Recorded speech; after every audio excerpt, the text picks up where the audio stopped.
वायु तत्व के दूषित होने से बहुत सारे विमान हादसे होंगे, बवंडर आएंगे, तेज आंधी चलेंगी, हवाएं चलेंगी, मौसम का बहुत बड़ा परिवर्तन आएगा और इसकी वजह से हमारी पूरी जिंदगी प्रभावित होगी।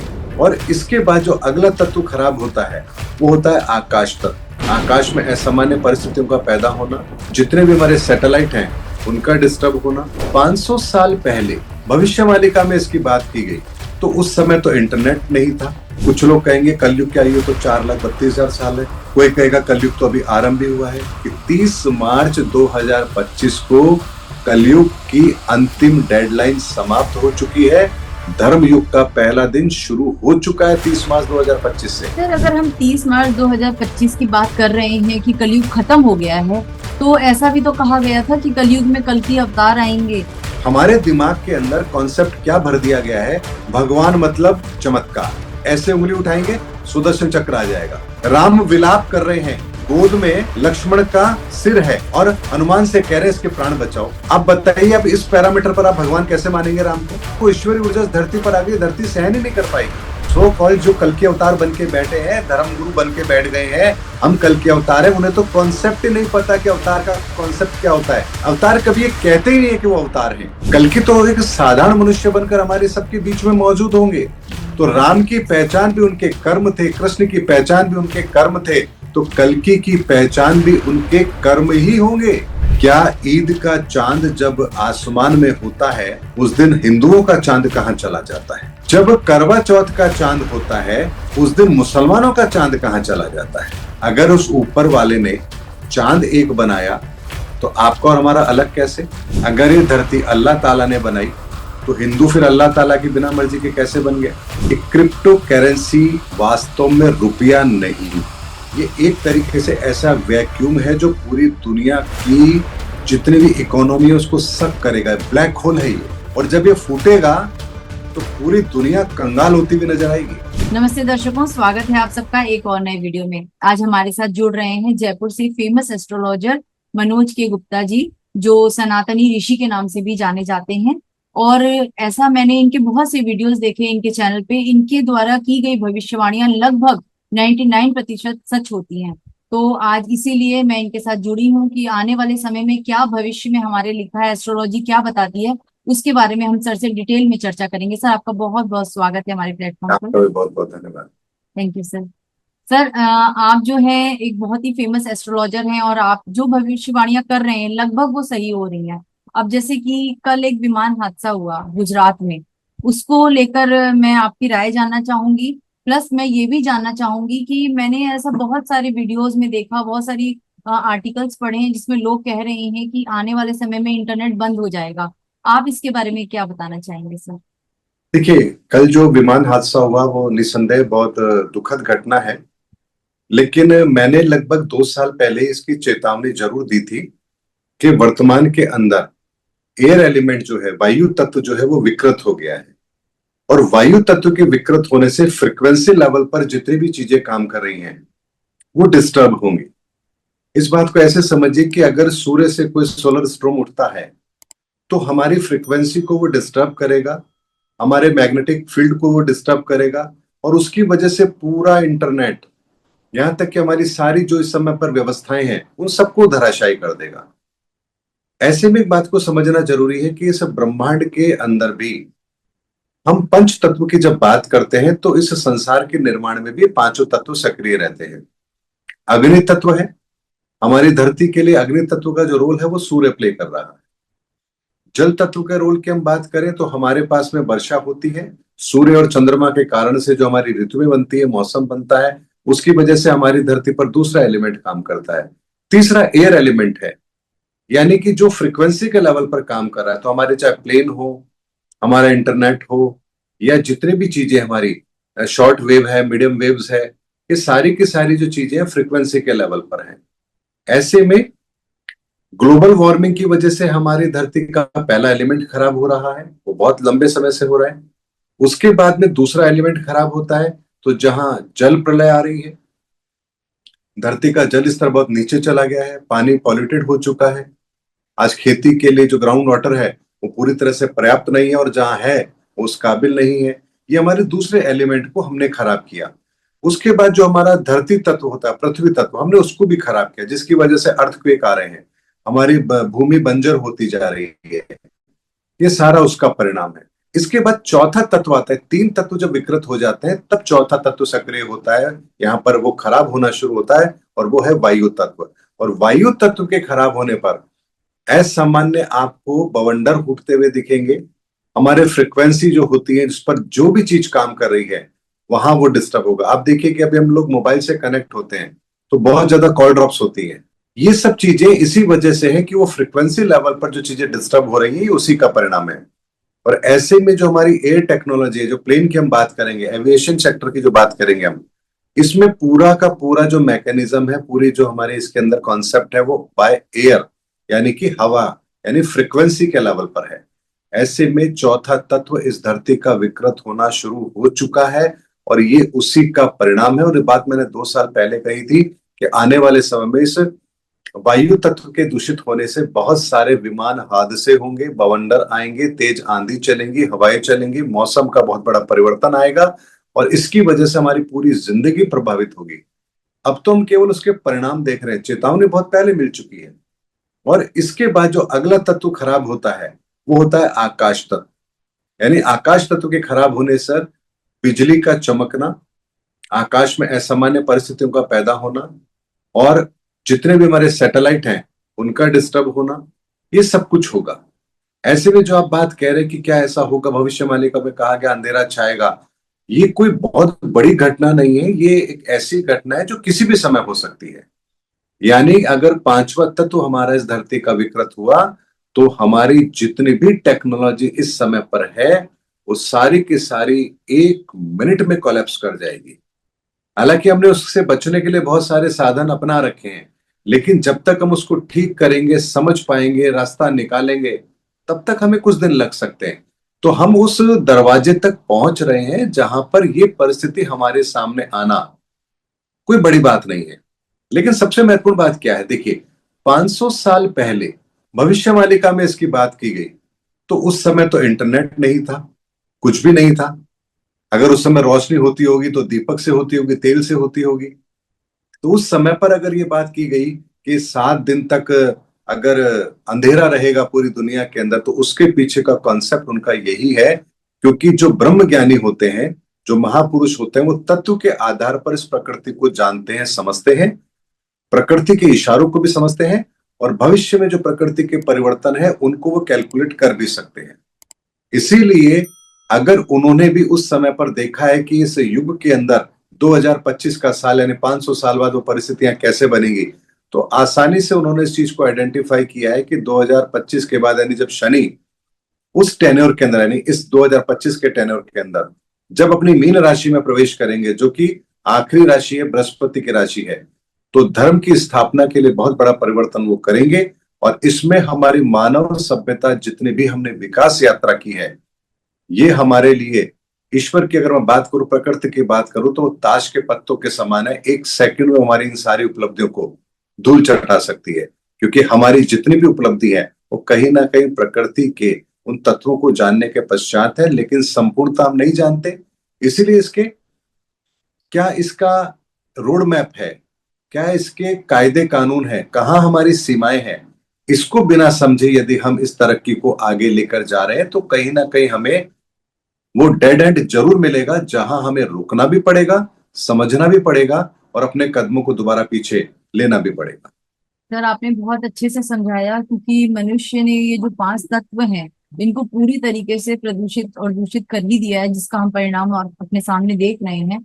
इसी में कंटिन्यू में मैं आपसे जानना चाहूंगी कि सोलर फ्लेयर्स भी बहुत ज्यादा आजकल आ रही हैं, इसके बारे में आप क्या बताना चाहेंगे? ये सब उसी कारण से है। देखिए, ये पंच तत्व की जब हम बात करते हैं, तो ये हमारे शरीर में भी काम करती है, एनवायरमेंट के लेवल पर भी काम करती है, ब्रह्मांड में ग्रहों के लेवल पर भी काम करती है, मैग्नेटिक फोर्स के लेवल पर भी काम करती है। क्योंकि इस ब्रह्मांड का मैकेनिज्म बना ही इस तरीके से है कि 7 एनर्जीज अपने आप में एक दूसरे के साथ इस तरह से कंबाइंड है कि इन्हें अलग किया ही नहीं जा सकता।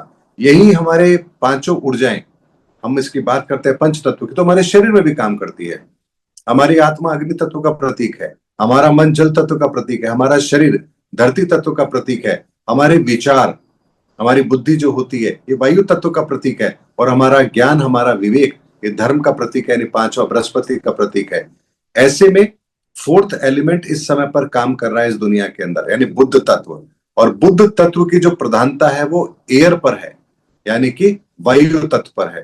तो वायु तत्व पर जो बुद्ध की प्रधानता है, इस समय पर जितना भी परिवर्तन होगा वो इसी तत्व के आधार पर होगा, और हमारी यही तरक्की सबसे ज्यादा प्रभावित होगी।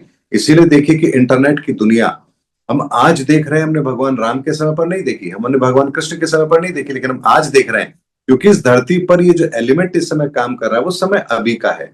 इसीलिए वायु तत्व के लेवल पर बहुत कुछ होगा, हमारे भीतर भी परिवर्तनों का एक बहुत बड़ा सैलाब उठेगा, जिसे हम युग परिवर्तन कहते हैं। हमारे विचारों के अंदर एक बहुत बड़ा परिवर्तन आएगा, कहीं ना कहीं हमारे विचार उस दिशा में जरूर आएंगे जहां इन विचारों को होना चाहिए। और ये जो विचार हमारे कन्वर्ट होंगे, ये एयर तत्व जिसे हम कहते हैं वायु तत्व, उससे आकाश तत्व पर कन्वर्ट होंगे। यानी कि हमारी बुद्धि के द्वारा जो हम अब तक चीजों को देखते आ रहे हैं, समझते आ रहे हैं, वो यहां से अब ज्ञान लेवल पर शिफ्ट होगी, यानी सनातन के विज्ञान के पैरामीटर पर अब हम अपने कर्मों को जस्टिफाई करेंगे कि क्या ये चीज ठीक है या नहीं है। इसको ऐसे समझिए कि जैसे पहली बार किसी ने प्लास्टिक का आविष्कार किया तो बहुत बड़ी क्रांति थी कि अरे देखो हमको कैसी चीज मिल गई, लेकिन इतने समय यूज करने के बाद आज हम क्या कह रहे हैं कि प्लास्टिक पर्यावरण के लिए अभिशाप है। तो कहीं ना कहीं किसी ना किसी स्टेज पर जाकर के हमें इस चीज का एहसास होता है कि ये लाइन जो जा रही है हमारी, ये कहीं ना कहीं डेड एंड पर लेकर जा रही है। इंटरनेट जब आया हमारे लिए बहुत खुशी की बात थी, लेकिन वहीं आज मोबाइल की लत बच्चों का भविष्य खराब कर रही है, तो हमें उसका एक रूप देखने को मिल रहा है।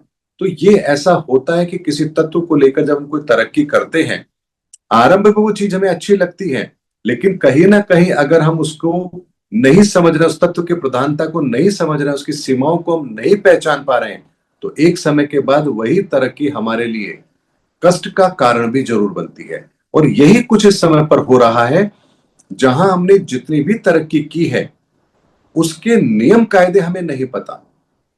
और अगर नियम कायदे नहीं पता है, सनातन का विज्ञान आपको नहीं पता है, तो आपके सामने वो परिस्थिति आएगी जरूर जहां आपको इस पर विचार करना पड़ेगा। जैसे E=mc² एक फॉर्मूला आया, इसने हमारे धरती के लिए बहुत बड़ी क्रांति लेकर आए, यानी कि परमाणु ताकत हम बन गए। हमने न्यूक्लियर पावर से पूरी धरती को ऊर्जा हम दे सकते हैं, लेकिन क्या उसका इस्तेमाल बम के रूप में नहीं हो रहा है? तो हमारी तरक्की यदि सनातन के विचारों को नहीं समझ पा रही है, प्रकृति के नियमों को नहीं समझ पा रही है, तो ये विज्ञान हमें एक दिन अंधकार में जरूर लेकर जाएगा, जहां हमारे सामने ऐसे परिणाम आते हैं जिन परिणामों को देखने के बाद हम ये सोचते हैं कि आखिर हम पहुंचे तो कहां पहुंचे, अब इसके बाद व्हाट नेक्स्ट। तो ये प्रश्न इस समय दुनिया के सामने जरूर आ रहा है, व्हाट नेक्स्ट, अब क्या। हमने जो कुछ हासिल करना था कर लिया, लेकिन अब आगे क्या।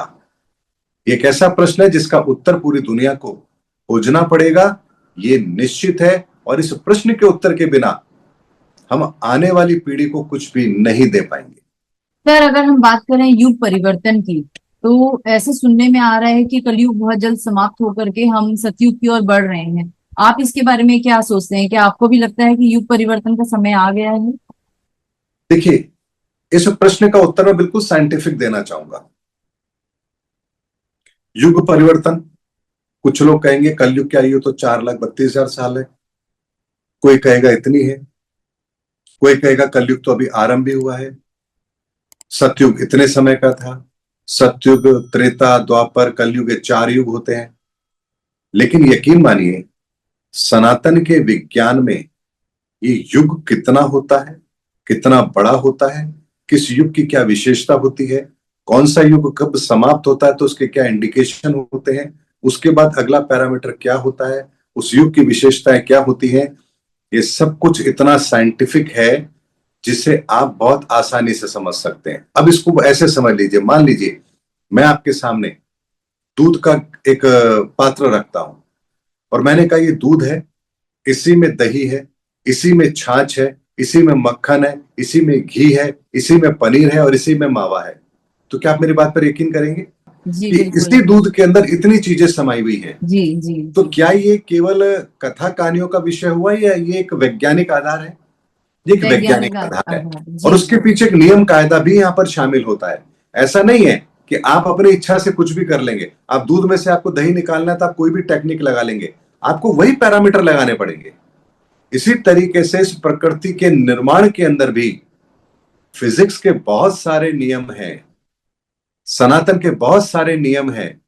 7 एनर्जीज, 9 डायमेंशन, ये कैसे काम करती है, किस तरह से काम करती है, कौन सा डायमेंशन कब एक्टिव होता है, कब उसका समापन होता है, ये संपूर्ण विज्ञान है। और इस विज्ञान को समझेंगे तो हमें पता लगेगा कि 30 मार्च 2025 को कलयुग की अंतिम डेडलाइन समाप्त हो चुकी है।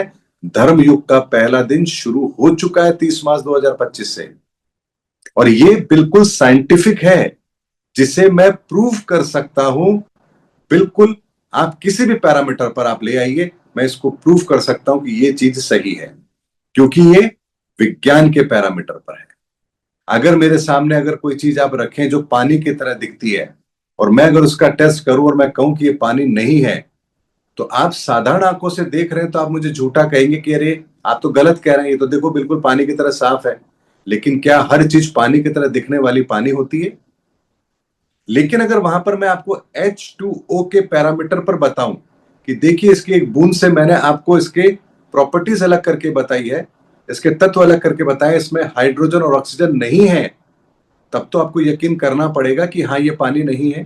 जी जी। जरूरी तो नहीं कि उसको हम जीभ पर रखकर चख करके ही देखें। हम्म। अगर वो साइनाइट हुआ तो, या कोई ऐसा जहरीला हुआ जो आप रखते ही आपकी जिंदगी खत्म हो गई तो क्या इतनी रिस्क के साथ आप उसको टेस्ट करेंगे?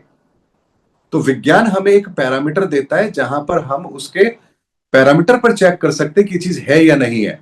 मंगल में जाकर अगर हमें पानी खोजना है, चांद पर अगर हमें पानी खोजना है, तो हम H2O ही तो खोजेंगे, वहां जेसीबी लेके थोड़ी ना जाएंगे हम। जी इसी तरह बिल्कुल। से अगर युग है, युग परिवर्तन है, तो उसके पीछे सनातन का विज्ञान काम कर रहा है। और इस संपूर्ण विज्ञान को देने वाले भगवान गणपति हैं। और इसीलिए इन्होंने, भगवान गणपति ने हमें 9 ब्रह्म सूत्र दिए हैं। और एक एक ब्रह्म सूत्र एक एक अंक को रिप्रेजेंट करता है। एक जो डिजिट है वो एक को आप एक मत मानिए, वो ब्रह्मांड का पहला ब्रह्म सूत्र है जो सिंगल डिजिट फॉर्मूला है। उस सिंगल डिजिट फॉर्मूले को अगर आप डिकोड करेंगे तो आपको उसके पीछे एक अनंत का विज्ञान दिखाई देगा। और ये साइंस के अंदर वैज्ञानिक जानते हैं। इसीलिए निकोला टेस्ला कहते थे कि 369 इज अ मैजिकल फिगर।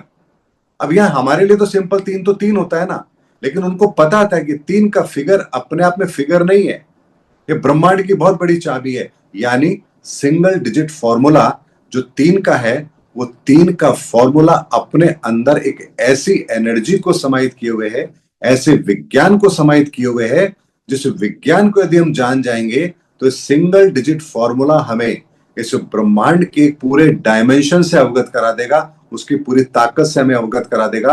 और सोचिए, उस डायमेंशन को हम समझ गए, उसकी ताकत को समझ गए, तो हम ब्रह्मांड के अंदर इन ऊर्जाओं का प्रयोग करके कितनी बड़ी क्रांति लेकर आ सकते हैं। इसीलिए ये युग परिवर्तन की बात है, ये भगवा पहन करके मंच पर बैठ के कहने की बात नहीं है, ये सनातन के विज्ञान पर खरी उतरने वाली बात है। और इसीलिए हमारे शास्त्रों में ऋषि परंपरा होती थी, ऋषि अनुसंधान करते थे, विज्ञान के ज्ञाता होते थे, ज्योतिष के ज्ञाता होते थे, धर्मशास्त्रों के ज्ञाता होते थे। और वो जो चीज कहते थे उसे ही हमारे जीवन के अंदर शास्त्रों के माध्यम से शामिल किया जाता था। तो वो एक तरीके से थीसिस होती थी, पीएचडी होती थी, वो जिन्हें हम वेद शास्त्र कहते हैं। वो किसी व्यक्ति के विचार नहीं होते थे, वो सनातन के पैरामीटर पर आधुनिकता के साथ में पूरे वैज्ञानिक तरीके से लिखी हुई बातें होती थी। अब आज हमारी स्थिति क्या है? जैसे मान लीजिए एक साइंस की कोई किताब आपके और मेरे हाथ में आ जाए, हम साइंस से सब्जेक्ट से कोई मतलब नहीं है, तो वहां हमें ओ लिखा हुआ मिलेगा, H2O मिला लिखा हुआ मिलेगा, N लिखा हुआ मिलेगा, हम कहेंगे पता नहीं क्या है।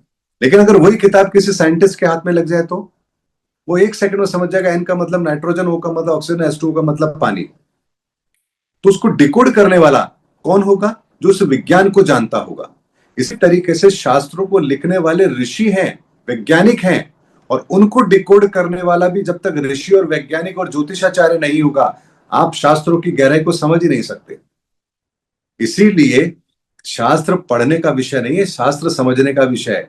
वो एविडेंस है हमारे इस ब्रह्मांड के, वो साइंटिफिकली अगर मैं बात करूं तो वो सूत्र है, वो उनको समझना हमें पड़ेगा। इसीलिए युग परिवर्तन तो ये चल रहा है, धर्म युग आरंभ हो चुका है।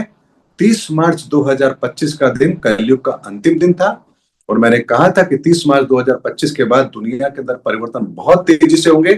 धर्म स्थापना है तो अधर्म अब टिकेगा नहीं। और आप खुद सोच लीजिए, आज हम 3 महीने के बाद बात कर रहे हैं। अप्रैल चला गया, मई चला गया, जून हमारे साथ में चल रहा है। 2.5 महीने भी नहीं हुए हैं, हम जो परिवर्तन देख रहे हैं, हम जो घटनाएं देख रहे हैं दुनिया के अंदर, वो कितनी विचित्र और कितनी तेजी के साथ हो रही है। ये धर्म युग का प्रमाण है, शास्त्रों के आधार पर है, वैज्ञानिक आधार पर है। इसको आप जिस चाहे पैरामीटर पर मुझसे आप बात कर सकते हैं। कोई वैज्ञानिक अगर इस चीज को समझना चाहे, कोई धर्म गुरु समझना चाहे, मैं उसी आधार पर बात करूंगा। धर्म गुरु के सामने धर्म शास्त्रों के आधार पर बात रखेंगे, वैज्ञानिकों के सामने वैज्ञानिक आधार पर बात करेंगे। लेकिन ये सच है, परिवर्तन हो चुका है। अब हम केवल धीरे धीरे उस युग के अंदर और आगे बढ़ते जा रहे हैं। ये ठीक वैसा समय जैसे रात को 12 बजे डेट बदल गई है, अब धीरे धीरे हम भोर की तरफ बढ़ रहे हैं। एक समय आएगा 4 घंटे बाद, 5 घंटे बाद जब सूर्योदय होगा, वैसे ही इस परिवर्तन के अंदर एक समय कालखंड आएगा। इस कालखंड में इतने परिवर्तन हो चुके होंगे कि जब वो समय आएगा, 2-4 साल के बाद का ही वो समय है, तब हमारे सामने इस धरती पर बहुत सारे ऐसे परिवर्तन आंखों के सामने होंगे जिन्हें हम देखेंगे, तब हम समझेंगे कि 30 मार्च 2025 को जो बात कही गई थी उस दिन के लिए, वो आज सच हो चुकी है। सर, अगर हम 30 मार्च 2025 की बात कर रहे हैं कि कलयुग खत्म हो गया है, तो ऐसा भी तो कहा गया था कि कलयुग में कल की अवतार आएंगे और तब नए युग की शुरुआत होगी, उस युग को वो समाप्त करेंगे।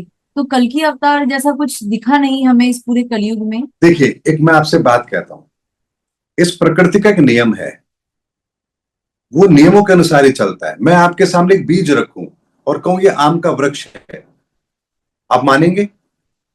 लेकिन उस बीज के अंदर आम का वृक्ष बनने की ताकत तो है। जी बिल्कुल। तो इस धरती पर ऐसा नहीं होता है, ऑन ऑफ का स्विच नहीं है कि यहां ऑन किया और सब कुछ बदल गया। इस धरती के लेवल पे मैंने कहा ना, 7 ऊर्जाओं के अंदर ये पूरा कार्य होता है। तो पहले फर्स्ट एलिमेंट के तौर पर वो चीज का परिवर्तन शुरू होता है, फिर सेकंड एलिमेंट काम करता है, फिर थर्ड एलिमेंट काम करता है, फिर फोर्थ एलिमेंट काम करता है, उसके बाद 7th एलिमेंट में जाकर के वो चीज हमारे सामने आती है। तो सबसे पहले धर्मयुग की स्थापना, अगर कल की आएंगे, इस धरा पर उन्हें आना है, काम करना है, तो क्या सीधे वो 25 साल के या 50 साल के होकर आएंगे? उनका भी एक प्रोसेस है, इस पूरे संसार की समस्याओं को समझना, तत्व के आधार पर उसको एनालिसिस करना, ईश्वरीय ऊर्जा से उसका समाधान निकालना, और फिर दुनिया के सामने उस समस्या का समाधान रखना। क्या ये कार्य इतना आसान है, एक दिन में हो जाएगा? हमारे दिमाग के अंदर कॉन्सेप्ट क्या भर दिया गया है, भगवान मतलब चमत्कार, ऐसे उंगली उठाएंगे सुदर्शन चक्र आ जाएगा। यही हमने सोचा है, यही हमारी सोच है। लेकिन हमारी इसी सोच को आप शास्त्रों के पैरामीटर पर देखिए, राम विलाप कर रहे हैं, गोद में लक्ष्मण का सिर है और हनुमान से कह रहे हैं इसके प्राण बचाओ। आप बताइए, अब इस पैरामीटर पर आप भगवान कैसे मानेंगे राम को? जी जी, ये बचपन में कई बार ये प्रश्न मेरे भी मन में भी आया था कि अगर राम जी इतने वीक थे तो फिर हम उन्हें भगवान कैसे कहें। ये मेरे मन में बहुत बार प्रश्न था। जी, तो आप समझिए, वो भगवान ऊर्जाओं के लेवल पर है, लेकिन इस धरती पर आकर जब काम करेंगे तो प्रकृति के नियमों के अनुसार करेंगे। रावण को मारने के लिए क्या विष्णु जी अपने लोक से सुदर्शन चक्र नहीं भेज सकते हैं? क्या ट्रैवलिंग नहीं हो सकती क्या इतनी लंबी सुदर्शन चक्र की? क्या परेशानी है? लेकिन इस धरती का विज्ञान काम करता है, उसी तरह से काम करेगा। ऊर्जाओं के लेवल पर उस डायमेंशन पर चीजें अलग काम करती है, इस धरती के डायमेंशन पर चीजें अलग काम करती हैं। तो इस धरती पर अगर कोई काम करना है, वो ईश्वरीय ऊर्जा इस धरती पर आ गई, धरती सहन ही नहीं कर पाएगी। आप ऐसे समझिए कि जैसे आपके घर की लाइट जलती, आपका एसी चलता है, लेकिन वो एसी आपका 240 वोल्ट पर चलता है। लेकिन जहां बिजली पैदा हो रही है वहां 11,000 वोल्ट का करंट है। वहां से एक मैकेनिज्म के तहत, ट्रांसफार्मर के तहत आपके घर तक बिजली पहुंच रही है। उसकी एक निश्चित मात्रा है, ना उससे कम काम करेगी ना उससे ज्यादा काम करेगी। इसी तरह से इस प्रकृति के अंदर भी उस ईश्वरीय ऊर्जा को इस धरती पर आने के लिए उस लेवल पर, उस उष्मा के, उस ऊर्जा के लेवल पर आना होता है। इस धरती पर आकर के हम मनुष्यों की तरह ही उन क्रियाओं को करना पड़ता है, लेकिन वो सब जानते हैं कि वो क्या कर रहे हैं और कौन सी लीला वो कर रहे हैं। तो भगवान राम जानते थे कि वो क्या कर रहे हैं, लेकिन इस प्रकृति के नियमों की पालना वो यहां कर रहे हैं। तब जरा सोचिए, जिन्हें वनवास मिला वहां वो विचलित नहीं हो रहे हैं, और यहां लक्ष्मण को अपनी गोदी में देख करके वो विचलित हो रहे हैं। अहिल्या का उद्धार कर दिया, बाली को मार दिया, और यहां लक्ष्मण के प्राण नहीं बचा पाएंगे वो। तो ये एक ऐसी चीज है जिसे हमें समझना पड़ेगा कि ईश्वर का कॉन्सेप्ट वो नहीं है जो हमारे दिमागों में भर दिया गया है। भगवान श्री कृष्ण क्या नहीं कर सकते थे? फिर क्यों कह रहे हैं अर्जुन को, अर्जुन उठ युद्ध कर, तू मत कर मैं ही कर दूंगा? कह सकते थे भगवान, सुदर्शन चक्र निकालते सबको मार देते, लेकिन उन्होंने ऐसा नहीं किया। सामने कर्ण है, कह रहे जाओ सुबह जाकर के उससे कवच कुंडल मांगो। बर्बरिक को खाटू श्याम जी बनाकर पुजवा रहे हैं। भीष्म पितामह के सामने शिखंडी को खड़ा किया है। दुर्योधन जा रहा है अपनी माता के सामने निवस्त्र होकर, तो रोक दिया, अरे इसकी अगर पूरा शरीर वज्र का होगा तो मरेगा कैसे? तो सोचिए कितनी कूटनीति के तहत धर्म की स्थापना के लिए ईश्वर कार्य कर रहे हैं। तो कल के अवतार को भी कार्य करने के लिए इसी विधानों की पालना करनी है। वो चमत्कार नहीं करेंगे। तो सो कॉल जो कल के अवतार बन के बैठे हैं, धर्म गुरु बन के बैठ गए हैं, हम कल के अवतार हैं, उन्हें तो कॉन्सेप्ट ही नहीं पता कि अवतार का कॉन्सेप्ट क्या होता है। अवतार कभी ये कहते ही नहीं है कि वो अवतार हैं। अवतार का काम होता है इस धरती के लिए कार्य करना, और वो चुपचाप वो कार्य करते हैं, और उनके कार्यों से भविष्य में उनकी पहचान होती है कि ये अवतार पुरुष है। तो कल्कि तो अपना कार्य कर रहे हैं, कल्कि अपना कार्य करना आरंभ कर चुके हैं। ऐसे में जब इस धर्म की स्थापना हो चुकी होगी, तब लोगों को समझ में आएगा कि कल्कि कौन है। कल्कि तो एक साधारण मनुष्य बनकर हमारे सबके बीच में मौजूद होंगे। आप और हम तो पहचान भी नहीं पाएंगे कौन कल्कि है, लेकिन उनकी सोच, उनका कार्य और उनकी ऊर्जा का स्तर इस धरती के किसी भी मनुष्य से बहुत ऊपर का होगा। तो ऐसे में आपकी जो समस्या है, उस समस्या का समाधान कल्कि के पास क्या होगा? ये वो समाधान होगा जो इस धरती पर किसी के पास नहीं होगा। वर्तमान समस्या के अंदर कल्कि का दृष्टिकोण वो दृष्टिकोण होगा जो इस संसार में किसी के पास नहीं होगा, और कल्कि के पास वर्तमान समस्या का वो समाधान होगा जो दुनिया में किसी के पास नहीं होगा, और उसी से वो पहचाने जाएंगे कि ये कल्कि है। ना वो नाम से जाने जाएंगे, ना वो माता पिता के नाम से जाने जाएंगे, ना किस शहर में पैदा हुए उससे जाने जाएंगे, ना कोई हाथ के, हथेली के, मस्तक के चिन्हों से पहचाने जाएंगे। वो केवल और केवल कार्य से पहचाने जाएंगे, और उनके कार्य जो होंगे वो आम जनता के लिए कोई मायने नहीं रखेंगे। क्योंकि आज की डेट में हर इंसान को अपनी समस्या से मतलब है, वो दूसरों की समस्या से मतलब ही नहीं रखना चाहता। लेकिन कल्कि का जो कार्य होगा वो तो पूरी दुनिया की समस्या के लिए होगा। तो उनके उस कार्य से किसी को कोई लेना देना नहीं होगा, लेकिन वो धर्म स्थापना के लिए वो कार्य कर जरूर रहे होंगे, क्योंकि उन्हें पता है कार्य कहां करना है, समस्या कहां है, और समाधान कहां देना है। तो एक कोई छोटी बात नहीं है। कल्कि की एनर्जी को समझ पाना, उनके कार्य को समझ पाना, ये संभव ही नहीं है। इसीलिए दुनिया तो केवल इंतजार करती रहेगी, कोई महापुरुष आएंगे, सफेद घोड़े पर आएंगे, तलवार लेकर आएंगे, उनका इंतजार युगों युगों तक चलता रहेगा। लेकिन जब उनके सामने कुछ दूसरे एविडेंस आएंगे कि कल्कि तो ये थे, तो उनके पास में कोई प्रश्न नहीं होगा, केवल हाथ मलने के अलावा, क्या राम तो आए थे लेकिन हम ही नहीं पहचान पाए। बहुत सुंदर आपने बात कही सर, क्योंकि जाहिर सी बात है कलयुग में अगर कोई धोती और मुकुट पहने आएगा तो उसको स्वीकार करना भी थोड़ा टफ हो जाता है कि ये भगवान के रूप हैं। और आज जिस हिसाब से धर्म की लड़ाई चल रही है, अगर कोई धोती और मुकुट पहनकर और कोई गदाधारी या कोई ऐसा स्वदर्शन चक्र लेकर कोई भगवान प्रकट भी हो जाते हैं, तो लोग तो अपने धर्म युद्ध में इसी में फंसे रहेंगे कि ये तेरा भगवान है कि मेरा भगवान, मैं इसे स्वीकार नहीं करता, तो ये कलयुग तेरा खत्म हो रहा है, मेरा तो नहीं खत्म हो रहा। बिल्कुल यही होगा। अच्छा एक बात बताइए, भगवान राम ने राजा के वस्त्र पहने तभी वो राम थे? नहीं, वो जंगल में उन्होंने वो। तो उन्होंने तो वनवासी के बिल्कुल कपड़े पहने तब भी बिल्कुल राम थे। बिल्कुल। कृष्ण ने मुरली बजाई तब भी कृष्ण थे। जी। माखन चुराया तब भी कृष्ण थे। बिल्कुल। सारथी बने तब भी कृष्ण थे। हम्म। तो आप बताइए, कृष्ण की पहचान क्या थी?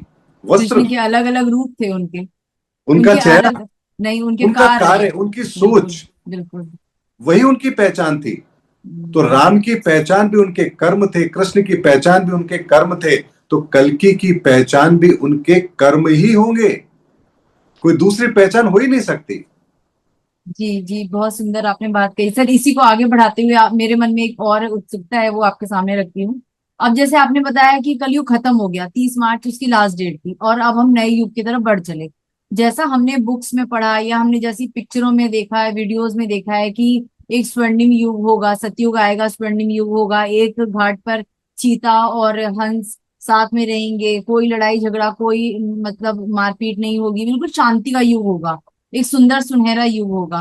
तो क्या जो आने वाला समय, क्योंकि अभी जैसा हम चारों ओर देखते हैं दृश्य, ऐसा कुछ दूर दूर तक दिखाई देता नहीं, तो आपको क्या लगता है सतयुग वाकई ऐसा आने वाला है, या इसमें ऐसे ही दुनिया साफ होते होते ही सतयुग बनेगी? देखिए, एक बात मैं आपके सामने बहुत सुंदर शब्दों में रखने की कोशिश करता हूं।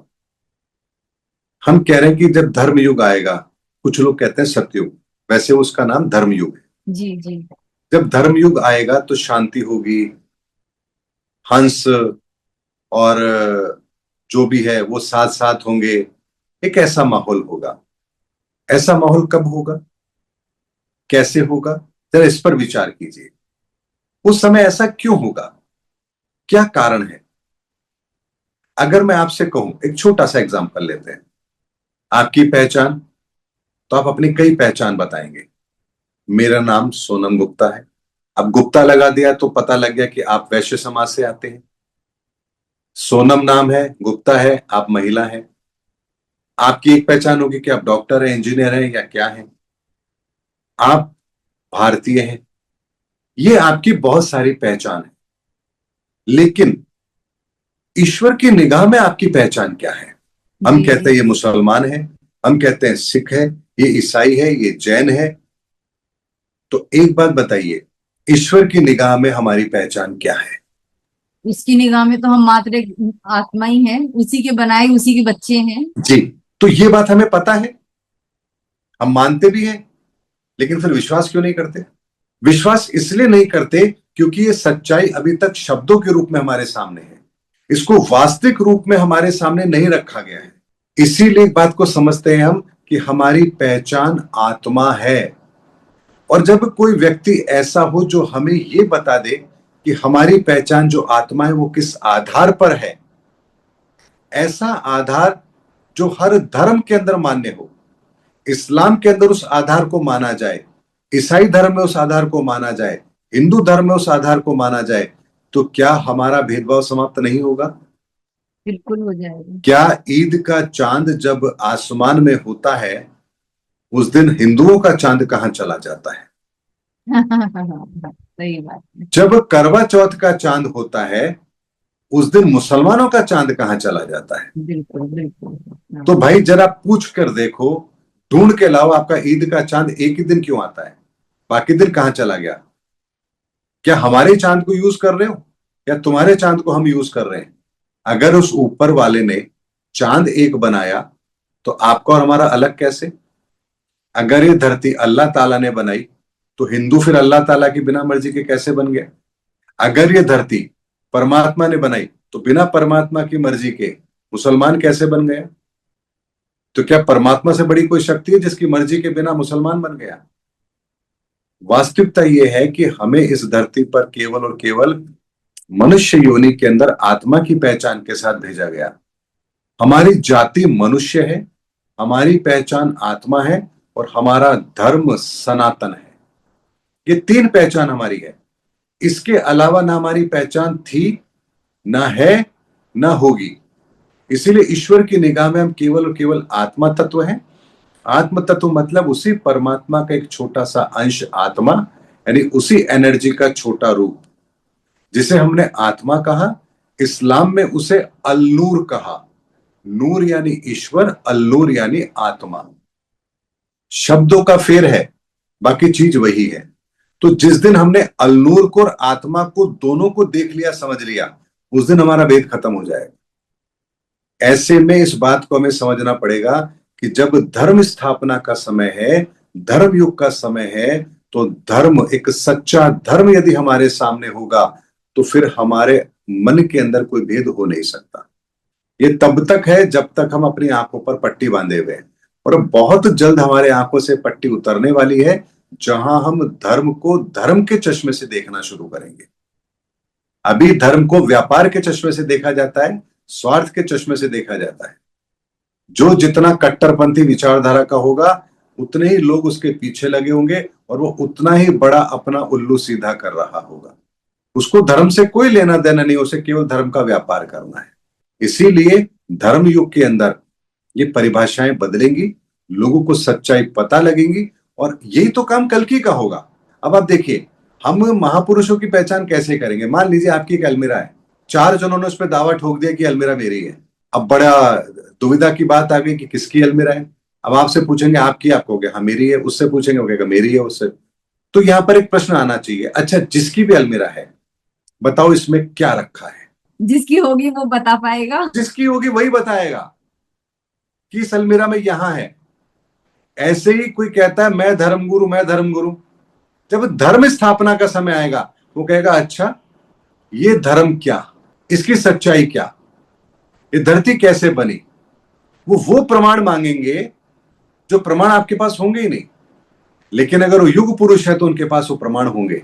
आपकी अलमीरा तो आप कहोगे इसके टॉप फ्लोर पर यहां पर मेरी ये साड़ी रखी है, ये ड्रेस रखी है, इतने पैसे रखे हैं, इतनी ज्वेलरी यहां रखी है, ये रैक खाली है, आप सब कुछ बता दोगे। जब आपके सामने खोला जाएगा और सब कुछ वैसा होगा, तो बाकी 3 को आपको समझाने की जरूरत नहीं कि अलमीरा किसकी है, फैसला आपके पक्ष में होगा। ऐसे ही जो इस्लाम बना, जो जैन धर्म बना, जो ईसाई धर्म बना, हमारी हिंदू धर्म, सनातन धर्म की संस्कृति है, इसके मूल में क्या है, किस आधार पर बना, किस सच्चाई के आधार पर बना, उसके सनातन गुण क्या है, जब ये सच्चाई दुनिया के सामने आएगी तो सच्चाई रखेगा कौन? कौन रखेगा? क्या साधारण इंसान के बस की बात है ये? नहीं। अगर मैं जैसे आपसे एक बात कहूं, इस्लाम के अंदर बात आती है कि मोहम्मद साहब को कुरान नाजिर हुई, आसमान से उतरी। अब बहुत लोग कहेंगे ऐसा कैसे हो सकता है? तो अगर वर्तमान के अंदर, अगर किसी के जीवन के अंदर इसी पैटर्न पर अगर कोई चीज उतरे, तो आपको यकीन करना पड़ेगा ना कि हाँ उस समय भी ऐसा हो सकता है जो अगर आज हुआ है तो। हाँ बिल्कुल बिल्कुल। अगर मैं आपसे ये कहूं सनातन के वो रहस्य जिसे आज तक कोई दुनिया में कोई बड़े से बड़ा वैज्ञानिक भी जिसे नहीं सुलझा पाया, अगर उसको कोई व्यक्ति सुलझा दे और वो ये दावा करे कि ईश्वरीय शक्ति के द्वारा, ईश्वरीय ऊर्जा के द्वारा ये रहस्य हमारे सामने रखा गया है, तो आपके पास कोई और तरीका होगा उस बात को जुटलाने का? आप कह पाएंगे कि गलत है ये? नहीं बिल्कुल नहीं। क्योंकि आपने उस अलमीरा के अंदर बताया क्या क्या रखा है। ऐसे ही आप ये बता रहे हैं कि इस धरती के निर्माण में किन किन चीजों का योगदान है, वो कैसे काम करती है, आज कैसे काम कर रही है, उस समय कैसे काम करती थी, भविष्य में कैसे काम करेगी। और एविडेंस के साथ जब आप बात रखेंगे तो आपकी बात को कोई भी नहीं झुटला पाएगा। यहां पूरी दुनिया उस सत्य को मानने के लिए विवश होगी, उस धर्म को मानने के लिए विवश होगी। और यकीन मानिए जितने भी धर्म इस समय पर इस धरती पर हैं, उनमें एक एक गुण सनातन का अवश्य है। वो संपूर्ण सनातन के गुण लेके नहीं है, लेकिन एक एक गुण हर धर्म के अंदर मौजूद है। इस्लाम के अंदर कट्टरता के साथ अपने धर्म पर चलना, ये गुण सनातन का गुण इस्लाम के अंदर है। अपनी इंद्रियों पर विजय प्राप्त करना, ये गुण जैन धर्म के अंदर है। अपने जीवन को बेहतर बनाना, ईश्वरीय सत्ता के अधीन रह करके फिर अपने जीवन को निर्वाण करना, ये सनातन का गुण हमारे हिंदू धर्म का गुण है। परमार्थ की भावना को रखना, ये ईसाई धर्म का गुण है, सनातन का। अपने गुरु के आदर्शों पर चलना, ये सिख धर्म का गुण है। ये आप सोचिए, ईसा मसीह सूली पर टंगे और कह रहे हैं ईश्वर ने माफ कर देना क्योंकि नहीं जानते क्या कर रहे हैं। इतनी महानता के साथ कोई बात कह दे, ये दया भाव का गुण उस ईसाई धर्म का मूल है। मोहम्मद साहब ने ठोकरें खाई, पत्थर खाए, लेकिन हिंसा का रास्ता नहीं अपनाया। अपना ईमान उस ईश्वरीय वचनों से इधर उधर नहीं किया। जो वचन उनको मिले, जो कुरान नाजिल हुई, उन्होंने एक एक शब्द पर यकीन किया। तो ये गुण इस्लाम का है। तो कोई भी एक सनातन के गुण के बिना कोई सभ्यता विकसित हो ही नहीं सकती। ये बात हकीकत है। तो अगर कोई व्यक्ति जिस धर्म को समझ रहा है, जान रहा है, अगर उस धर्म की विशेषता को समझ लेगा, तो उसको पता लगेगा कि उसके हाथ में कितना अनमोल खजाना है और वो उसको कहां लुटा रहा है, कहां क्रियाओं के पीछे पड़ा है और कहां उस धर्म का मूल गुण वो छोड़ चुका है। इसीलिए बहुत गहरी बात है ये। समझने वाले इस बातों को समझेंगे, लेकिन धर्म युग के अंदर ये सारी सच्चाई हमारे सामने आएगी। अब समय वो नहीं है जिन चीजों को हम छुपा पाए। आपने बहुत सचमुच बहुत गहरी बात कही सर। आज बहुत सारी हम धर्म के बारे में हमेशा बात करते हैं लेकिन कभी ये नहीं समझ पाए। और हम कहते भी हैं कि हर धर्म का जो मूल बेस है वो सनातन है, सनातन से ही सारे धर्म बने। लेकिन आज जैसे आपने एक एक गुण बताए, वाकई में सोचने वाली बात है कि हाँ, सनातन अगर रूट है तो हर पत्ते में कहीं ना कहीं उस जड़ का प्रभाव तो होगा ही होगा। तो बहुत अच्छी बात बिल्कुल है। होगा, बिल्कुल हाँ होगा। जी। सर, इसी में अगर मैं आगे बढ़ूं, और आपने बताया कि अब हम धर्म युग की ओर बढ़ रहे हैं, तो अगर मैं बात करूं पैसों की, करेंसी की, तो आज कलयुग में हमने नोट देखे थे जो कागज के नोट होते हैं। और अगर हम पुराने, जब भी हमारी खुदाई होती है या पुराने जो हम चीजें देखते हैं, तो वहां सिक्के चला करते थे। जब एक जमाना था, जैसे सिक्कों का जमाना था, करेंसीज होती थी। और आज हम देख रहे हैं कि क्रिप्टो करेंसी की तरफ हम बढ़ रहे हैं। नोट हम छोड़ रहे हैं, क्रिप्टो करेंसी की ओर बढ़ रहे हैं, डिजिटलाइजेशन की ओर बढ़ रहे हैं। तो क्या ये धर्म युग की ही स्थापना का ही एक पहलू नहीं माना जाएगा? नहीं, ऐसा नहीं है। देखिए, जो धन की जब हम बात करते हैं, इसे वस्तु विनिमय कहते हैं। वस्तु विनिमय में आपने अपनी मतलब की चीज है वो ली, और जो उसके मतलब की चीज है वो उसको दे दी। लेकिन एक सीमित जगह पर इसका व्यापार होता था। फिर उसके बाद में राजाओं ने सिक्के चलाए। सिक्कों के अंदर सोने चांदी के सिक्के चलते थे। अब सोने चांदी के सिक्कों से हम आ गए कागज की करेंसी पर। कागज की करेंसी पर इसलिए आ गए कि अगर सोने चांदी के सिक्के मार्केट में चलेंगे, वैल्यू बढ़ जाएगी, लोग उसको गला देंगे, काम में ले लेंगे। तो यहां पर आपके 1 रुपए की वैल्यू भी रोज फ्लक्चुएट करेगी। मान लीजिए कि आपका चांदी का सिक्का है, चांदी की वैल्यू ज्यादा हो रही है, तो आपके 1 रुपए की वैल्यू भी आपकी ज्यादा हो रही है। तो ये कहीं ना कहीं उस किसी भी राष्ट्र के लिए ठीक नहीं। रुपए की वैल्यू फिक्स होनी चाहिए। इसीलिए उन्होंने क्या किया कि सारा सोना चांदी तो अपने पास रखा। अब चूंकि उनके पास है, राजा है, तो उनकी बात पर भरोसा किया जा सकता है। तो उन्होंने कागज की मुद्रा यहां पर बना करके मार्केट में ले गई। मार्केट में जब कागज की मुद्रा है तो उस कागज पर भी एक गारंटी है, हुंडी कह सकते हैं इस तरह को हम, एक तरीके से इसको, जहां कहा जा रहा है कि भाई ये नोट है, इतने रुपए का नोट है, कि जिसके पास भी होगा और कोई भी मुझसे अगर आखिर मांगेगा तो मैं इतने मूल्य के बराबर की उसको वैल्यू दे दूंगा। ये एक तरीके से आप कह सकते हैं कि उसकी एक तरह से गारंटी है। वही आरबीआई गारंटी देता है, वही फेडरल बैंक गारंटी देता है। लेकिन यहां पर जो क्रिप्टो करेंसी की बात हो रही है, कि क्रिप्टो करेंसी वास्तव में रुपया नहीं है, ये ब्लॉकचेन सिस्टम है। $1 का बिटकॉइन आज आपका बढ़ करके $1 लाख से ऊपर का हो गया है। अब इसको ऐसे समझिए, अगर मान लीजिए जिस समय $1 का एक बिटकॉइन था, उस समय पर आपने $1 को रखा, आज उस बिटकॉइन की वैल्यू हो गई $1 लाख से ऊपर।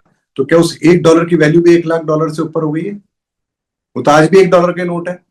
लेकिन जो इतनी बड़ी वैल्यू एडिशन जो क्रिप्टो में हुई है, ये एक तरीके से ऐसा वैक्यूम है जो पूरी दुनिया की जितनी भी इकोनॉमी है उसको सक करेगा। ब्लैक होल है ये, और ये बहुत बड़ा बबल है। ये बहुत जल्दी फूटने वाला है, और जब ये फूटेगा तो पूरी दुनिया कंगाल होती हुई नजर आएगी।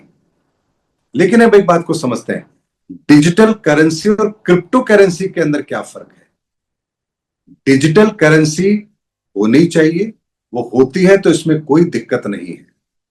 लेकिन डिजिटल करेंसी पूरी तरह से स्पेकुलेशन है।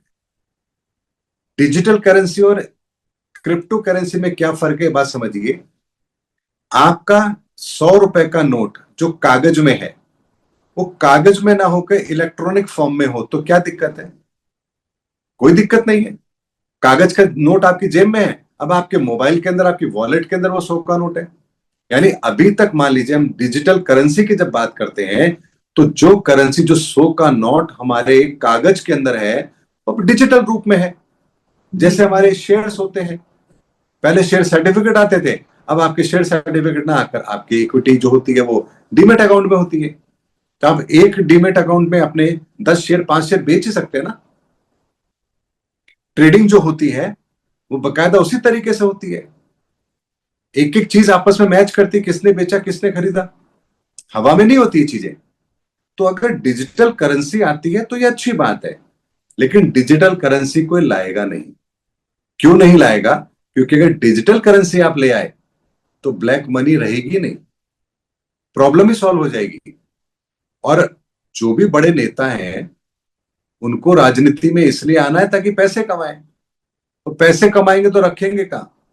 डिजिटल करेंसी हो गई तो आरबीआई ने अगर 1 करोड़ नोट छापे हैं, मतलब डिजिटल में रखे हैं, तो उनको तो 1 सेकंड में, एक बटन में पता लगेगा कि किस वॉलेट में कितने नोट रखे हुए हैं। यानी ये तो वो बात हो गई कि गवर्नमेंट को ये पता है कि आपकी जेब में जो 100 का नोट पड़ा है वो किस नंबर का है, और अभी आपके पास है, और आपने जिस सेकंड किसी दूसरे को दिया उसके पास चला गया। तो इतनी ट्रांसपेरेंसी के साथ तो कौन सी गवर्नमेंट काम करना चाहेगी? ये तो सत्युग लाने वाली बात हो जाएगी। तो डिजिटल करेंसी का होना ये अच्छी बात है, और दुनिया अगर डिजिटल करेंसी लाती है तो बहुत अच्छी बात है। पूरी दुनिया से ब्लैक मनी समाप्त होकर के एक नंबर में ईमानदारी से काम होने वाला रास्ता हो सकता है, लेकिन गवर्नमेंट ऐसा करेगी नहीं, क्योंकि गवर्नमेंट का भी एक बहुत बड़ा तबका, नेताओं का एक बहुत बड़ा तबका ब्लैक मनी जनरेट करता है, रिश्वत चलती है। आपको सब पता है, सच्चाई है। कोई कहे जी नहीं ये बात गलत है, तो वो झूठ बोल रहा है, मैं झूठ नहीं बोल रहा। ऐसे में डिजिटल करेंसी हो तो बहुत अच्छा कदम है, लेकिन क्रिप्टो करेंसी इस पूरी दुनिया की इकोनॉमी को दीमक की तरह खा जाएगा और हमें पता भी नहीं लगेगा। और ये बहुत बड़ा स्कैम है, ये जो क्रिप्टो करेंसी है, ये स्कैम जिस दिन दुनिया के सामने आएगा, उस दिन दुनिया हाथ मलती रह जाएगी कि हमारे सामने जो चीज क्रिएट हुई है, अब इसका कोई समाधान दुनिया में किसी के पास नहीं है।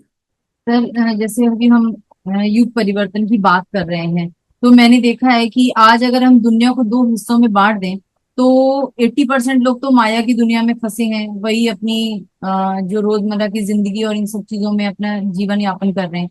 20% लोगों को देखूं तो लोगों के अंदर अवेकनिंग हो रही है, लोग जाग रहे हैं, धर्म नहीं कहेंगे, परमात्मा से जुड़ रहे हैं, अपनी संस्कृति को वापस समझ रहे हैं। तो क्या ये भी धर्म परिवर्तन का ही एक रूप माना जाए? देखिए, अवेकनिंग हर व्यक्ति के लिए जरूरी है। हम क्या कमा रहे हैं? हम पैसा कमा रहे हैं या गुण कमा रहे हैं? अगर हम गुण कमा रहे हैं तो वो दौलत हमारी जिंदगी से कभी वापस जा नहीं सकती, हम कभी कंगाल हो नहीं सकते। लेकिन अगर हम पैसा कमा रहे हैं तो वो पैसा तो आज हमारे पास है, कल किसी और के पास होगा। आज हम बहुत अच्छी पोजीशन पर हैं, कल हम कंगाल हो सकते हैं। लेकिन हमारे सनातन के अंदर सदैव गुणों की पूजा की गई है, और यही कारण है कि समाज के अंदर पैसा बाय प्रोडक्ट मान करके अगर हम अपने गुणों पर काम करें, तो एक ऐसे बेहतर समाज की परिकल्पना साकार हो सकती है जो हमारे लिए आवश्यक है। आप इस बात को ऐसे समझिए, एक व्यक्ति डॉक्टर बन रहा है, किस लिए बन रहा है? इसलिए कि उसे लोगों की सेवा करनी है, आज उसे की डेट रोगों में का तो उपचार देना है, आज की या डेट उसे में बहुत पैसे बड़ा कमाने हैं। हॉस्पिटल खोलना है और पैसे कमाने हैं। पैसे ही कमाने हैं। तो जो व्यक्ति पैसे कमाने के लिए डॉक्टर बन रहा है, क्या वो समाज का भला करेगा? वो नहीं। कब चाहेगा कि समाज के अंदर लोग बीमार ना हो? वो कब चाहेगा कि समाज के अंदर हॉस्पिटल खाली हो जाए, लोग आए ना, स्वस्थ रहें? वो तो चाहेगा कि कोई व्यक्ति अगर जुकाम के अंदर भी आया है तो उसको कम से कम 10-20 हजार रुपए का बिल तो बना दिया जाए। जी बिल्कुल, ये हो भी रहा है। तो ये हमारी सोच जो है वो पैसों के ऊपर अगर आधारित हो गई है, तो हम कभी भी समाज के लिए वो कर ही नहीं पाएंगे जो हमें करना चाहिए। कोई व्यक्ति राजनीति में क्यों आ रहा है? सेवा के लिए या पैसे कमाने के लिए? अगर वो पैसे कमाने के लिए आ रहा है तो वो राजनीति में आकर के सेवा कैसे कर सकता है? और एक बात को बड़े ध्यान से हमें समझनी पड़ेगी। जैसे हमारा शरीर है, दिमाग अपना काम करता है, आंखें अपना काम करती है, हाथ अपना काम करते हैं, पांव अपना काम करता है, मुंह अपना काम करता है, पेट अपना काम करता है। अब इसमें से कोई भी एक अंग अपना काम ढंग से ना करे तो क्या होगा? अगर आपकी आंखें ढंग से काम नहीं कर रही है तो क्या आपके हाथ ढंग से काम कर पाएंगे? नहीं, दिक्कत होगी मुझे भी बहुत। दिक्कत होगी। क्या आप उतनी ताकत के साथ चल पाएंगे, उतनी तेज गति के साथ चल पाएंगे? नहीं चल नहीं। पाएंगे। नहीं। क्यों नहीं चल पाएंगे? क्योंकि आपके पांव काम नहीं कर रहे, आपको दिख नहीं रहा, रास्ता नहीं पता, तब चलोगे कैसे? तो आपका एक अंग यदि अपना ढंग से काम ना करे तो पूरे शरीर पर उसका असर पड़ता है। उसी तरीके से समाज के अंदर भी कोई भी वर्ग यदि ढंग से काम नहीं कर रहा है तो उसका असर पूरे समाज पर होगा। अगर नेता भ्रष्टाचार कर रहे हैं और सोचे कि हम सख्त कानून बना करके दुनिया को ठीक कर दे, दुनिया से मतलब जनता को ठीक कर दे, कभी हो ही नहीं सकता। एक सफाई कर्मी अगर ईमानदारी से काम कर रहा है तो उसका असर भी पूरे समाज पर होगा। एक डॉक्टर यदि ईमानदारी से काम कर रहा है तो उसका असर भी पूरे समाज पर होगा। एक राजनेता भी ढंग से काम कर रहा है तो उसका असर पूरे समाज पर होगा। एक धर्मगुरु भी अगर ढंग से काम कर रहा है तो उसका असर समाज पर होगा। एक ज्योतिषाचार्य भी ढंग से काम कर रहा है तो उसका असर समाज पर होगा। एक मीडिया पर्सन भी अपना काम ढंग से कर रहा है तो उसका असर समाज पर होगा। तो समाज का हर अंग ढंग से काम करे, ये बहुत जरूरी है। लेकिन उसके लिए हमारी सोच भौतिकवादी सोच से सनातनी सोच का होना बहुत जरूरी है। अगर सनातनी सोच होगी तो हमें बात समझ में आएगी कि जिस जगह ईश्वर ने हमें खड़ा किया है, जिस कार्य के लिए खड़ा किया है, एक बहुत बड़ा अवसर ईश्वर ने हमें दिया है। और इस अवसर को यदि मैं ढंग से यूज नहीं कर रहा हूं तो मेरी गति क्या होनी है ये मुझे पता होना चाहिए। तो अगर ईश्वर ने, मान लीजिए, आज मुझे ज्योतिषाचार्य अगर बनाया है, वो विधा मुझे दी है, वो ज्ञान मुझे दिया है, और अगर इसका उपयोग मैं केवल और केवल धन कमाने में कर रहा हूं तो क्या ईश्वर मुझे इसके आगे प्रमोट करेगा या मुझे डिमोट करेगा? डिमोट करेंगे। तो यहां एक बात समझनी पड़ेगी कि अगर हम जिस जगह हैं वहां से अगर हम अच्छा कर्म नहीं कर रहे तो हमारी आगे की तरक्की तो हमने खुद ने अपने हाथों से खत्म कर ली। और ईश्वर जो हमारी कैटेगरी होगी हमें उसी कैटेगरी में ले जाकर के पटक देगा। ये विधि का विधान है, ये इसमें कोई कुछ नहीं कर सकता। भगवान श्री कृष्ण के पुत्र भी, यदुवंश का सर्वनाश हुआ क्योंकि उन्होंने, स्वयं भगवान श्री कृष्ण के पुत्रों ने भी अगर उस नियम की पालना नहीं की तो अपना विध्वंस खुद लिखा है ना उन्होंने।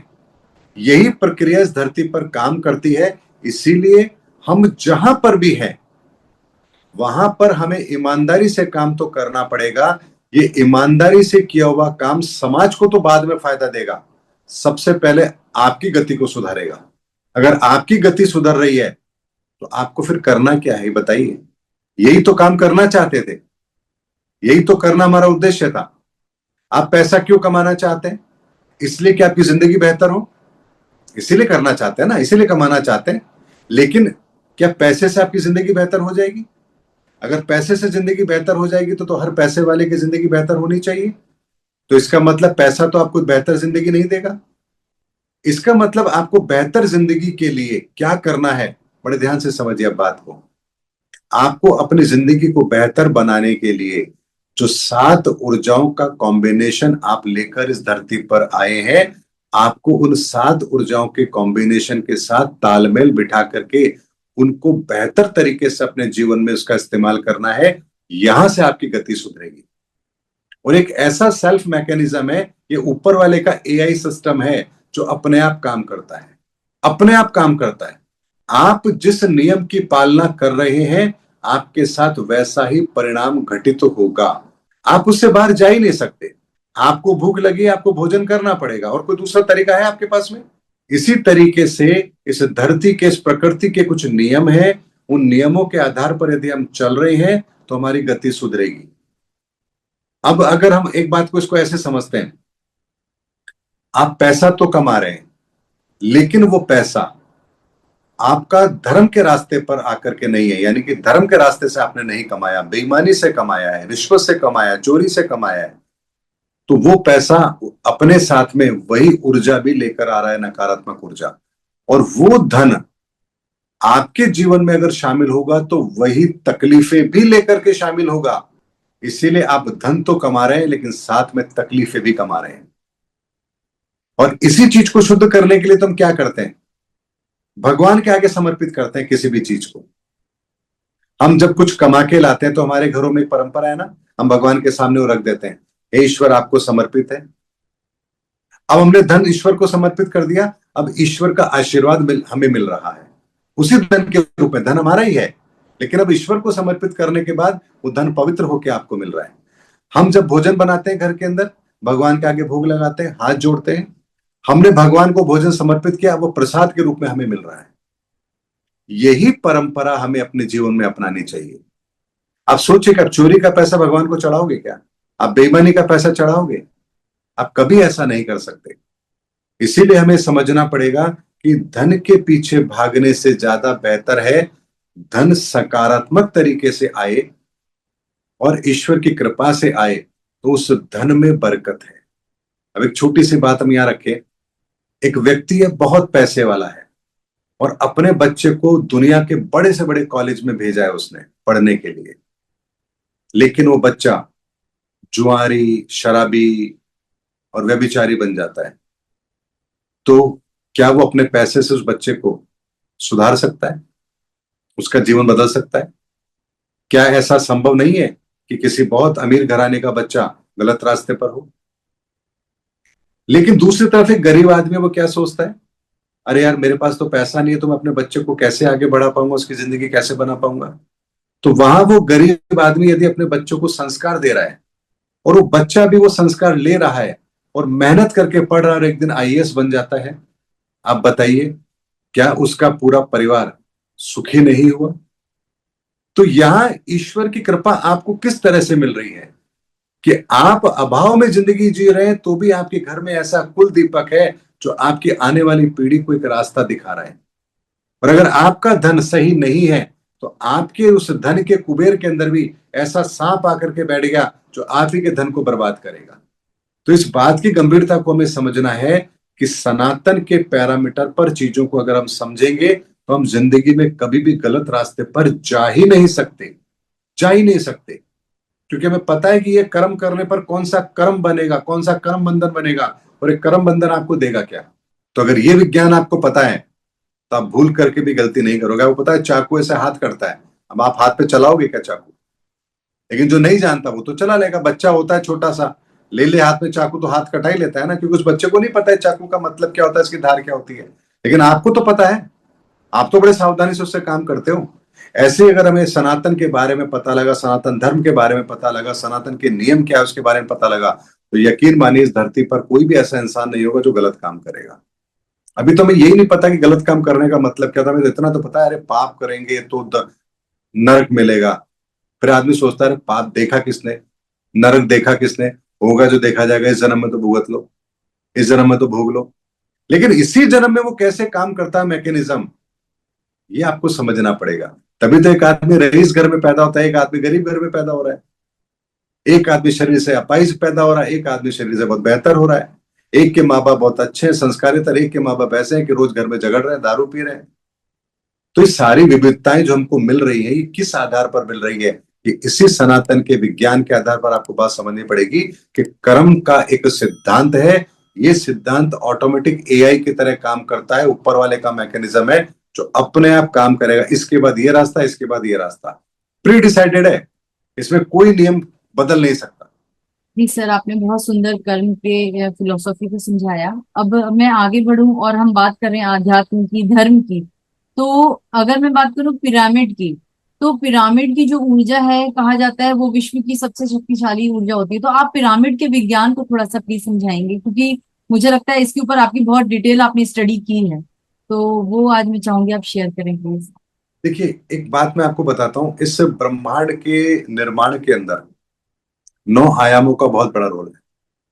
और ब्रह्मांड की पहली ऊर्जा, दूसरी ऊर्जा, तीसरी ऊर्जा, इन तीन ऊर्जाओं से मिलकर के ब्रह्मांड की एक ऊर्जा बनती है, एक सेगमेंट तैयार होता है। इसे हम क्रिएशन का सेगमेंट कहते हैं। ये क्रिएशन का जो सेगमेंट है ये ब्रह्मा जी के पास है। 4 नंबर, 5 नंबर और 6 नंबर, इन तीन ऊर्जाओं का सेगमेंट भगवान विष्णु के पास है। 7, 8, 9 ये सेगमेंट भगवान शिव के पास है। इसीलिए त्रिदेवों की रचना ब्रह्मा विष्णु महेश, इसीलिए सिंगल डिजिट 9 होते हैं। जो 1, 2, 3 की ऊर्जा है ये वायु तत्व को रिप्रेजेंट करती है, यानी एयर फ्रीक्वेंसी है ये। 4, 5, 6 जो जल तत्व है, 7, 8, 9 ये ठोस है। तो इसी तरह से ठोस, द्रव्य और गैस, तीन पदार्थ के रूप में संसार की रचना की कल्पना की गई है। मतलब ये विज्ञान हमारे सामने रखा गया है। पिरामिड की शेप आप जब देखेंगे तो वो आपको इस तरह से, इस आकार में मिलती है।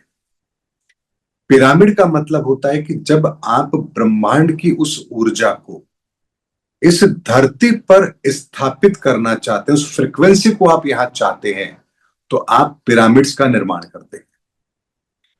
पिरामिड का निर्माण इसलिए भी किया जाता है ताकि हम ईश्वरीय उस ऊर्जा से अपने आप को कनेक्ट कर सके।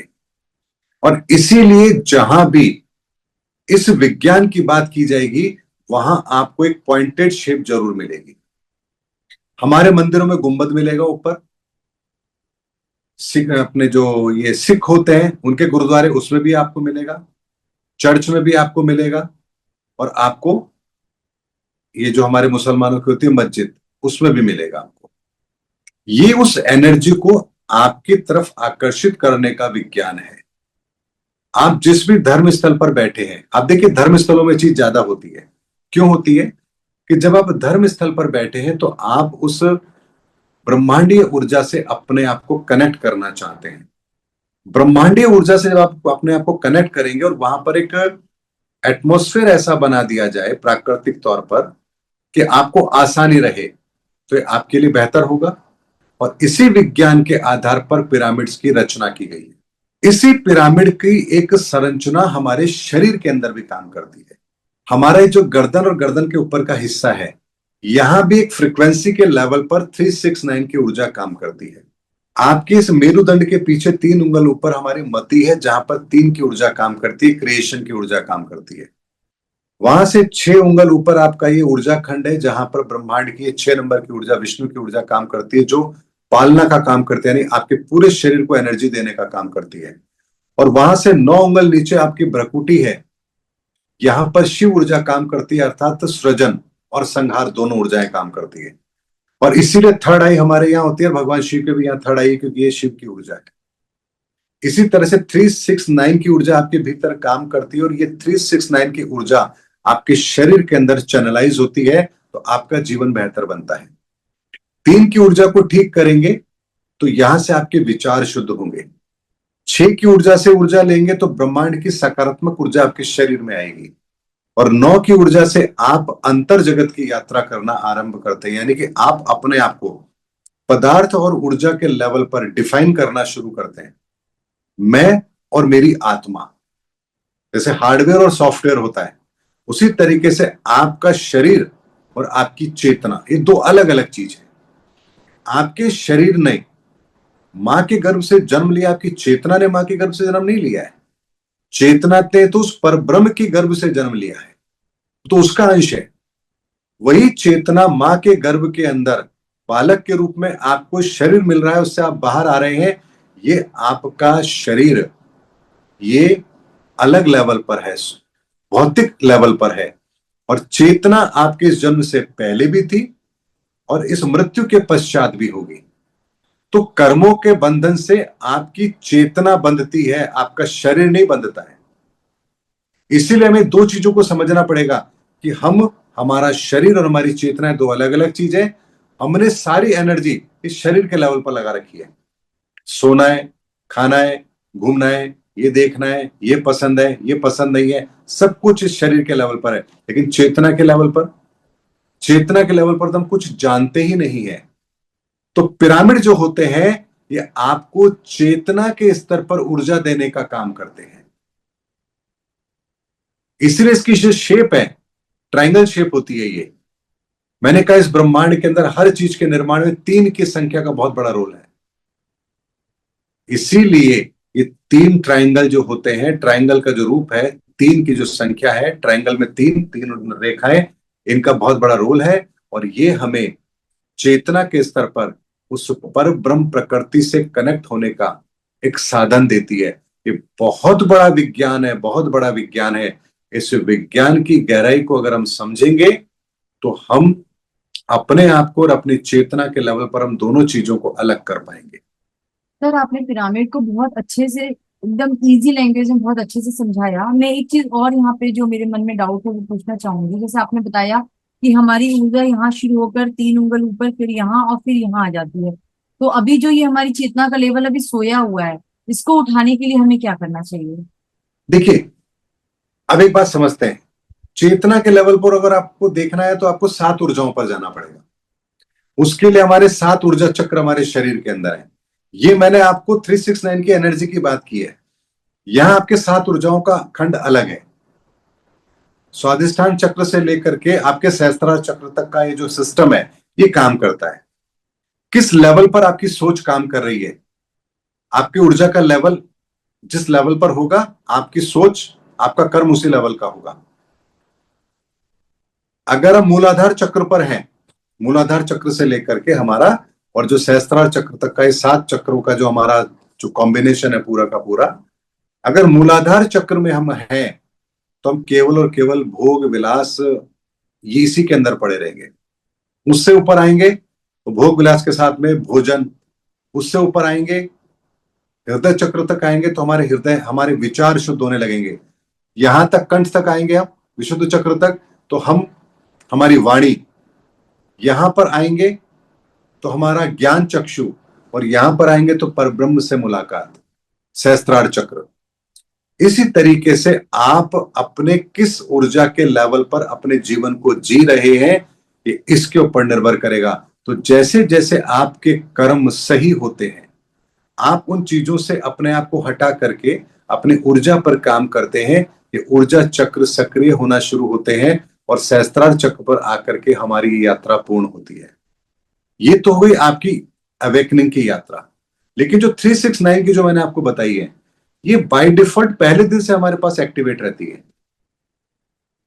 विचार तो आएंगे ही आएंगे आपके, ब्रह्मांड से ऊर्जा तो आप लेंगे ही लेंगे। और ये जो तीसरा नेत्र है हमारा, ये सबके पास होता है। ऐसा नहीं कि कुछ को सर्जरी करके लगवाना पड़ता है, ये सब चीजें हमारे पास में है। तो विचार आपके आ रहे हैं, लेकिन उस विचारों में हमने स्थान किसको दिया है, या थोड़ा सा अगर परिवर्तन करेंगे तो हमारे विचार सही हो जाएंगे। ध्यान में बैठ करके हम अगर उस परब्रह्म परमात्मा से जुड़ने की कोशिश करेंगे तो इस ऊर्जा खंड से हमारे भीतर उस सकारात्मक ऊर्जा ब्रह्मांड की प्रभावित होगी। वो प्रभावित होगी तो हमारे 7 चक्रों को बैलेंस करने में मदद मिलेगी। और 9 की जो ऊर्जा है, ये ऊर्जा तो संपूर्ण ऊर्जा है। इसे कहते हैं शून्य में स्थापित होना, क्योंकि यहीं से बाहर की यात्रा और यहीं से भीतर की यात्रा है।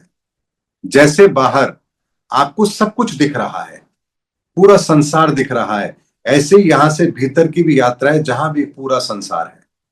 इसीलिए कहा जाता है कि शून्य में स्थिर हो जाओ, अर्थात अपनी इस चेतना में स्थिर हो जाओ। यहां से बाहर की यात्रा तो आप इजीली कर लेते हैं, आपको सब कुछ दिख रहा है, लेकिन यहां से भीतर की यात्रा भी एक यात्रा है।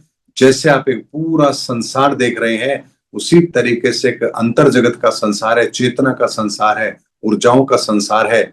और हमारी उपस्थिति हमेशा वही रहती है।